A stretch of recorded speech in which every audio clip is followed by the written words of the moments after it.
I am on my way down to Humarock, which is in Scituate, Massachusetts.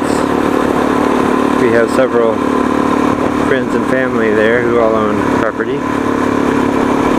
or beach houses, and I'm hoping that this will also be a good test video for the GoPro mounted to my new helmet, the new the new Icon Airmada.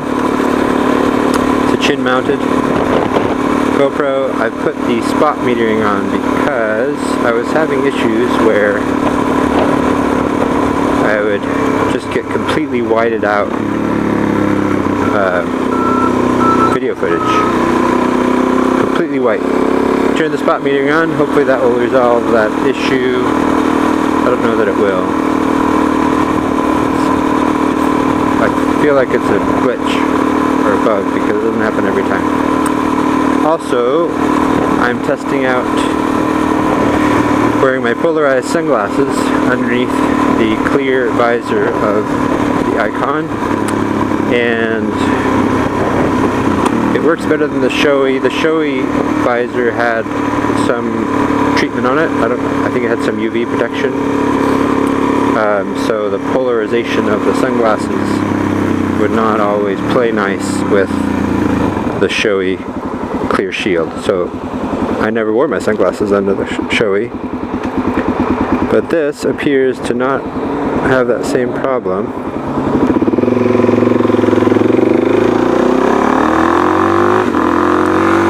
Which could mean that my face could get sunburned.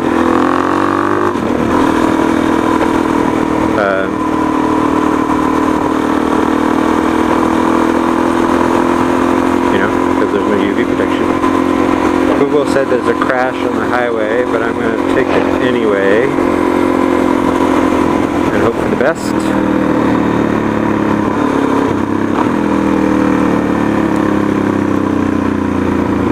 So you can see my phone mount on the bike, and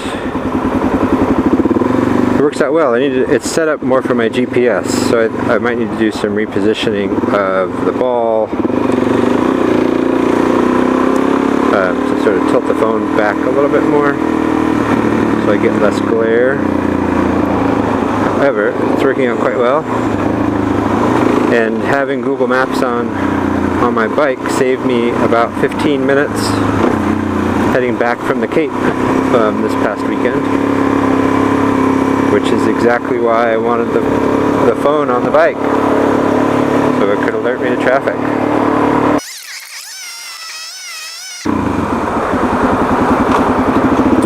I also turned the idle down on the carburetor. I'm not used to it yet, so it feels like it's going to die whenever I pull on the clutch. But it hasn't died yet. I also had a vacuum problem. I fixed that. It was a very simple fix. The vacuum hose just fell off. So that was that. It took longer than I'd like to admit to diagnose, but the vacuum hose just fell off. So yeah, I've spent a couple hours in the Icon Airmada helmet, and it's good. Like I said in my initial impressions, it's snug but not tight.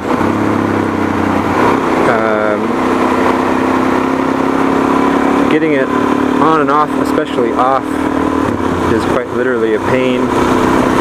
Once it's on, it's comfortable. The liner is nice. It's humid here, so you'd have to have a magical liner to not sort of have it feel sweaty and sticky. And since magic only exists in My Little Ponies,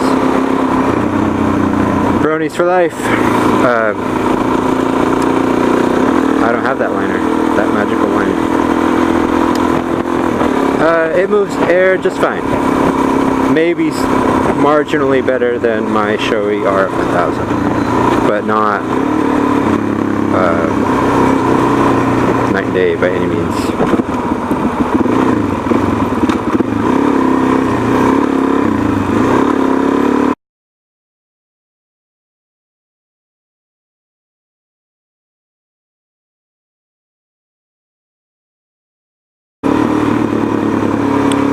This traffic is always here, by the way.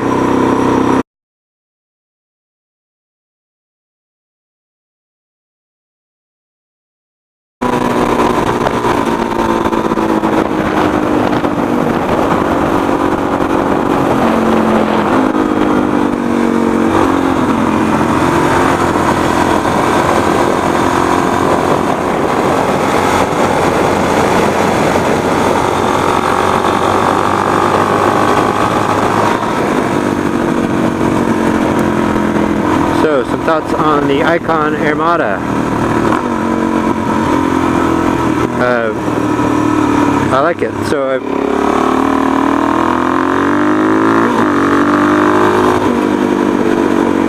I feel like my Shoei RF1000 is at least 2 generations old, sort of, in terms of helmet design.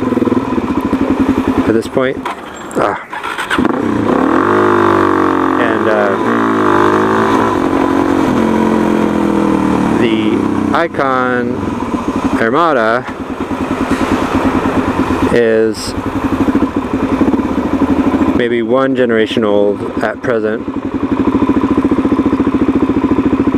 and it's a lot cheaper. So in order to get the cutting edge helmet design, you need to pay a lot more. But now Icon is able to sort of be 1 generation old and charge less. That's sort of my gross generalization.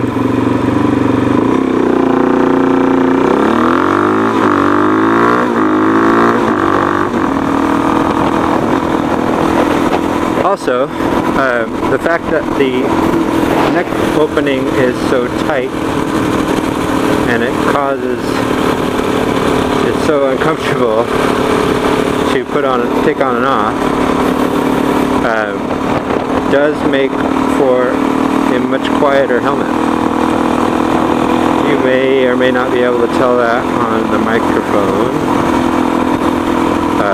in the GoPro, but I can tell there's a lot less wind, noise, and sort of buffeting from around the neck roll area. It also just feels a bit more stable in the wind than the Shoei did, but I don't know. And so far, the main thing I wish this helmet had was the emergency pull tab for the cheek pads. Because it's so hard to get off, I'm worried that if and when I do have a crash and I'm unable to remove the helmet myself, the paramedics will also be unable to remove it without causing me harm. So that's one shortfall of this helmet, in my opinion. The viewport's nice, it's nice and big. When this visor gets scratched up or whatever, I'll replace it with something that might look cooler. But again, I'm not too concerned about looks, so I'm not worried about that. And yeah, that's all I have to say about the helmet. It's good so far. The Xroam phone mount is working for me as well.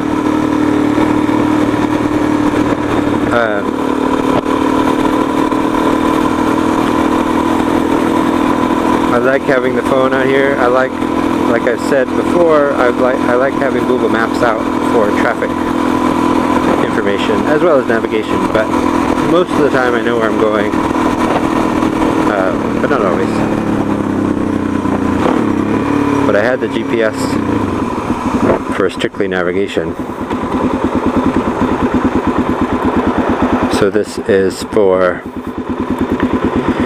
this gives me navigation, at least to known addresses and whatever. But it also gives me traffic. See how it cut off just there? I think my idle is too low. So I had to adjust my idle when the vacuum line was disconnected and I switched to run in prime mode, and it was idling way too high for some reason. Probably because we're just getting more gas or something, without the vacuum circuit in there. So now that I'm back on the, now that I'm back on the vacuum circuit position of the petcock, I need to readjust that. I adjusted a little bit, but I need to adjust it some more so that it doesn't die at intersections.